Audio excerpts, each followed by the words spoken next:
Well, good morning, Jana.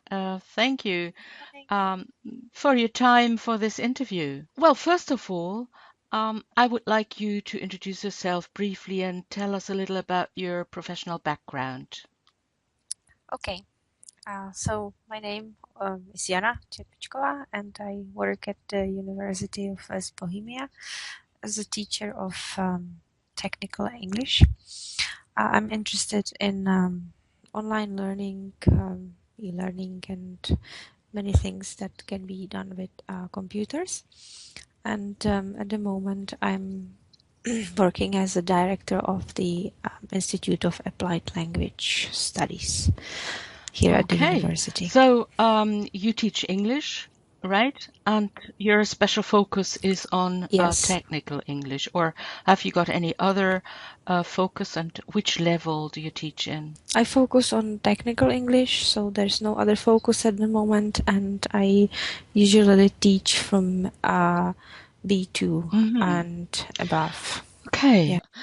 So, which technology or online platforms do you generally use in your classes? Well, in classes, we sometimes use Moodle, but we don't use any online platform with the students face to face. But for us, the self-study or the part-time students, we use Moodle. Okay. Hmm.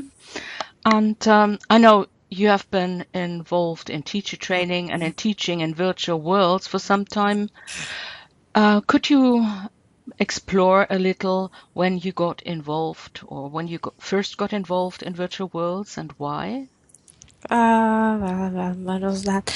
I first got involved in 2006 or 7. I don't remember. Do you remember, Crystal? Well, I, I I think started at that was 2008, and so we might have started together, right? you started 2008, yes. So that was, well, I got involved with e-learning in 2003. That's when I was planning my first online course. But with the teacher training and teaching online, I got involved in 2008, and that was for the Lancelot Mm-hmm. um, teacher training. Yeah. Yeah. Mm-hmm. And well, the level of your students you said was B1, right? And the average age of your students is what? The average age of my students is 22. Mm-hmm. So, what actually did you do when you got involved in virtual worlds? I mean, did you run courses, or I remember you did a little course where you were producing a bicycle with your students in the Yes, world. that was in 2009, I think. I got involved with, after Lancelot, I got involved with Second Life when I was trying to work with students in Second Life. So we had some trips to Hyde Park Speakers Corner in London, I mean Second Life London, and we were trying to produce bicycles. So, and that's how we were trying to find some foreigners or maybe native speakers for carrying on surveys about advertising techniques and what people think about advertisements and how they influence their lives. That was Second Life, and then I was also involved in Life Online, which was not really with virtual worlds in Second Life, but the students were communicating live online together. Mm-hmm. Uh, And which platform did you use for that?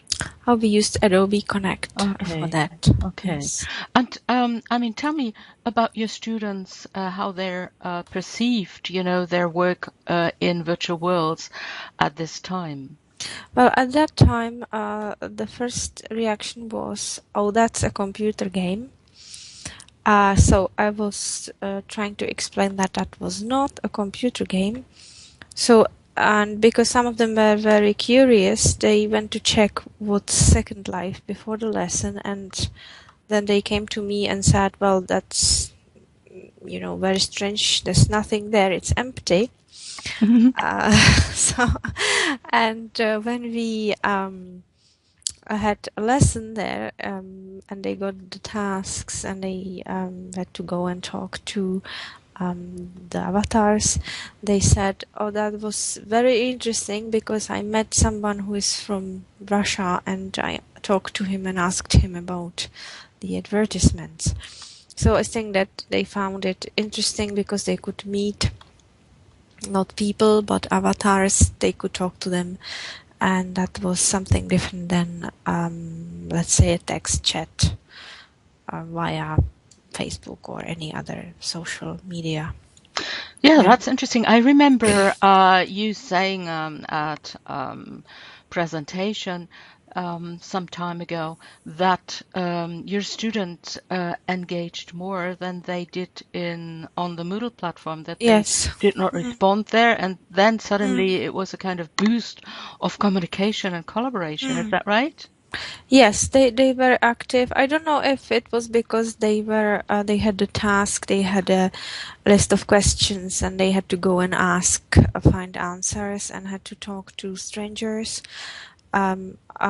Maybe that was that, but the truth was that they became more active when they were working live online in real time.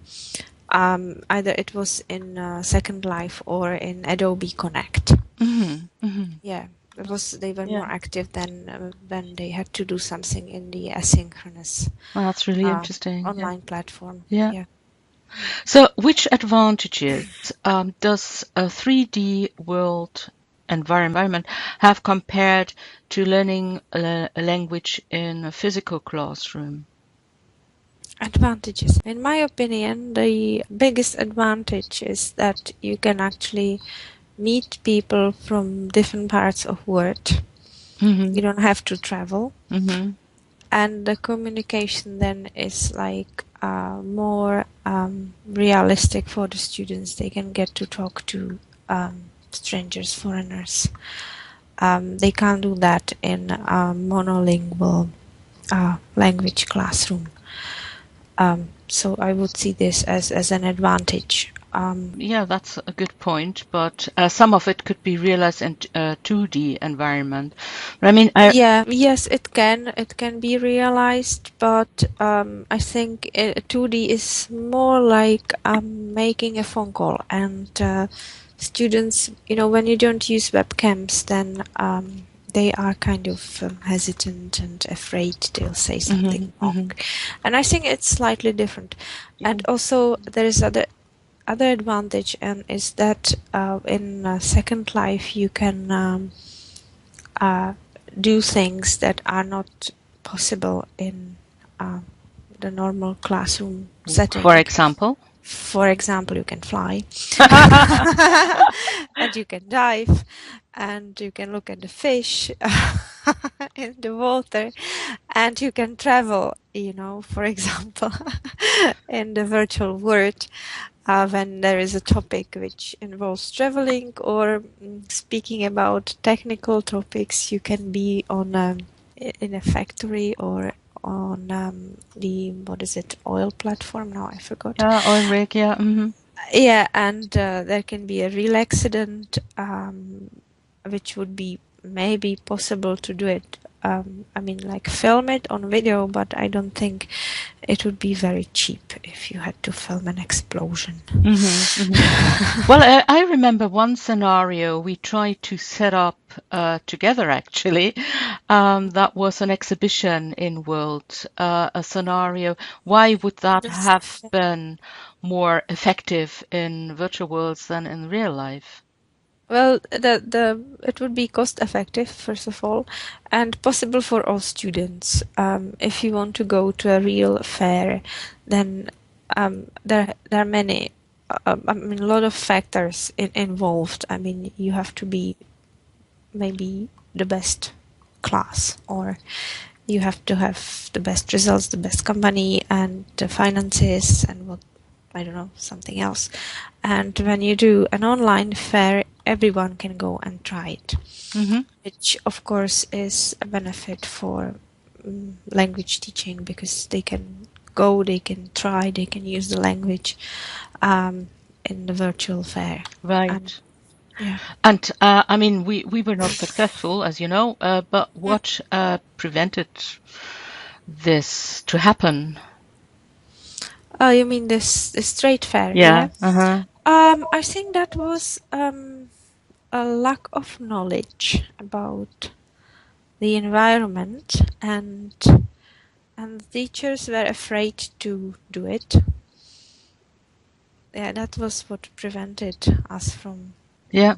organizing the fair. Yeah. Yeah, that was actually the teacher's point of view on the virtual environment, and on this on everything that is connected with doing it online, and that was caused by the lack of knowledge, I think. Mm-hmm. Yeah. Okay. Have you ever produced your own machinima? And No, I haven't. No. mm-hmm. Okay, and but you have seen a number of machinima. So, what do you think are the advantages and the disadvantages of using machinima videos in language learning? Well, I think the advantage is that when you need to film something which is not possible to have in the classroom, or it's not possible to have on video, like for example for me it would be the explosion of the oil tanker, something like that, Mm-hmm. or flying to different places, I mean going to China and things like that, then this is a big advantage, because then you can do it. Students are, I mean, used to this environment now even more. I think it's very close to them, because it does look like a computer game, and that's what they do every day, and they find it interesting because of the things I've just said. Mm-hmm. The disadvantage could be that some students probably would say, and even the technical students, that the quality is not very professional. But it's question whether we should focus, or to what extent we should focus on the quality of the video. And I think there are some situations when it's not really necessary, depends on what's there. And then the other disadvantage would be that if we wanted to use Machinima in Second Life, then there could be some restrictions from, like the security restrictions caused by the system, the university system, and it's not always easy to connect to Second Life with all the students. So you see a Yeah. problem to have your students produce machinima, their own Well, machinima. we can't produce our Machinima because students, they don't have Second Life accounts. Mm-hmm. Mm-hmm. They don't want to have it, so I don't know. The question is whether we should force them to register for Second Life. If it's effective, then I think if I had a group when it would be beneficial for the students to do it, then that would be great. Mm-hmm. But when you have students that can use Machinima, ready-made Machinima by the teacher or someone else, and it would enhance their lessons, I mean, that's great. But if you have this group and they would have to spend half of the semester producing Machinima, but it would be out of what they have to do, then it's not really beneficial from my point of view. So I think making Machinima by students is great, but you need to have the right group of students to do it, because they should benefit from it as much as possible. Mm-hmm. So you said, if I understood you correctly, that your students see a difference between using videos created in 3D worlds compared with real life videos. Or do you see the difference as well? And Well, well, the difference from the technical point of view, you mean like the quality of the video, or what I actually wanted to ask is there any difference whether you use Machinima or a real life video in your classroom? I mean, you mentioned the technicals, yeah, I but think it depends on the content of the video. I mean, if I had to use Machinima, which would be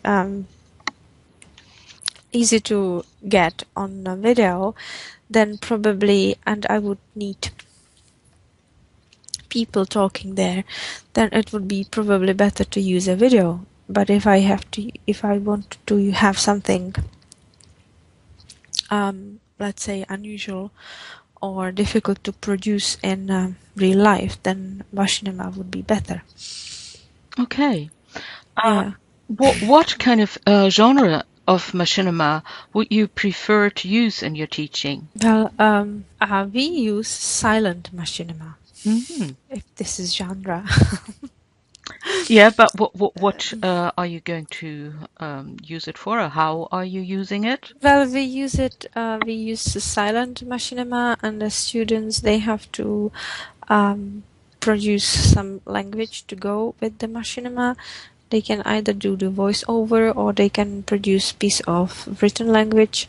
Like, for example, when we were piloting last semester the different shapes of buildings, then the students had to watch Machinima, which was about 4 minutes long, and they had to look at the different buildings that were there, and they had to describe what they saw using specific vocabulary for describing shapes and buildings and structures. So that's how we use this. It was interesting to see that some students, they took it really seriously, and they described all little details in the buildings. Some students used it in a slightly different way. The descriptions were not as detailed as the other ones, but that could be also caused by different or slightly different levels of students or something like that. Yeah, and I think they enjoyed it. And this semester we are planning to field test the accidents, and for this students will have to write some safety instructions on the lower levels, and for the higher levels they will have to write a full accident report. That's quite challenging, I think. Yeah. Yes, it is. And how important are mimic and gestures in a video for learning a language, do you think? I think for learning a language are important, yes. Very important, especially lower levels. I think they can, the mimics and gestures can help the learners to guess the meaning of the language being produced.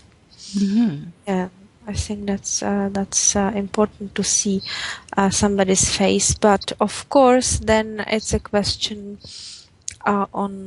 of what you actually teach or you want to practice, because, for example, in telephoning skills, there are no mimics, no gestures, so this could be, I think, discussed to what extent it is very important, and to what extent it doesn't not matter that there are no gestures and no mimics. Mm-hmm. Which kind of films, videos, or machinima attract your students most? Well, videos, it's when they can when there are actors, people involved, because I think that some students, they have to watch the person's face and the lips, and that it helps them to understand the language. So they like it when there are people in the videos. When there are no people, I think that some students find it more difficult to understand the language.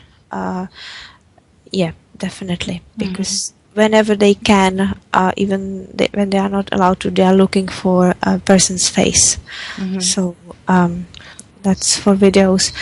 For Machinima, this is maybe difficult for me to answer because we did not do any field testing with avatars involved. We did the shapes that there were no avatars, no people, and as I said, they, I think, enjoyed the environment as it was, in one way new, and then on the other hand it was similar to a computer game. Yeah. So we'll have to wait and see how they will react to the To the simulation video. simulation Yeah. video with some avatars in it Yeah. and the old platform. But Yeah. I think the avatars, they will be mannequins, so that would be Yeah, different as that well, you would be know. different. Yeah. Yes, that would be different. But yeah, but when it's a like normal video, I mean, yes, when there is a face, it's Yeah. always easier to Mm-hmm. to understand. Yeah. So how can you determine that the use of machinima videos helps students to learn better than without them? Well, one of our students told us last semester that to be able to answer this question, he would have to be using Machinima for at least one semester every lesson. Okay. Uh-huh. Yeah, Which well, I think was very sophisticated answer. yeah, well, of course. Yeah. Mm-hmm. Yeah, so my opinion is that for the technical students, for example, if they uh, were using Machinima regularly, it would help them to understand the language, because technical people, they have to visualize, they like to visualize things, and they do a lot of drawings, and when they can draw and see, then it's much easier for them to speak about things and write things. So this is what I think would be the benefit for those students. And this could probably be the same as for the drama students or art students, you know, those who need this kind of not artistic, but Yeah, I think the visual cues, isn't it? visual Yeah. cues. Yeah. Yes, Uh-huh. visual cues. Yeah. You just mentioned art and drama students. Would that be an option to use and create machinima with those people? I mean, I know that Tuncher has done that with his drama group, and they have produced, I don't know, 20 machinimas or more, and got a perfect result. And he got his students really hooked doing that. Yeah, we don't have drama students, and I think for drama students, creating their own machinima is something a little bit more than just learning the language, because they are filming and they are future artists probably. So for them, it's in a way their profession.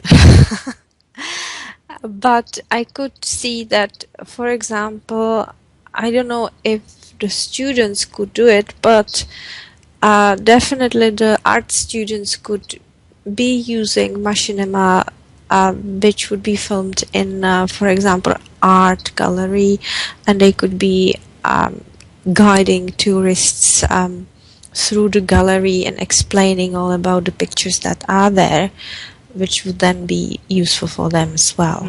Yeah. Yeah, well, Jana, is there anything you would like to add from your side? From my side, I think that using any types or kinds of technology that helps students to learn language.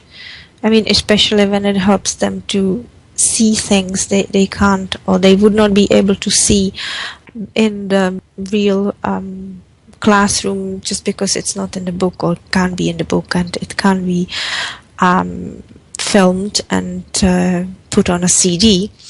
So I think that everything that can provide this experience is very useful in teaching. Mm-hmm. Yeah, I totally agree.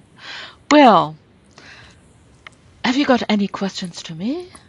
Questions? No. Okay. Okay, thank you very much, Jana. Thank you for this very interesting interview.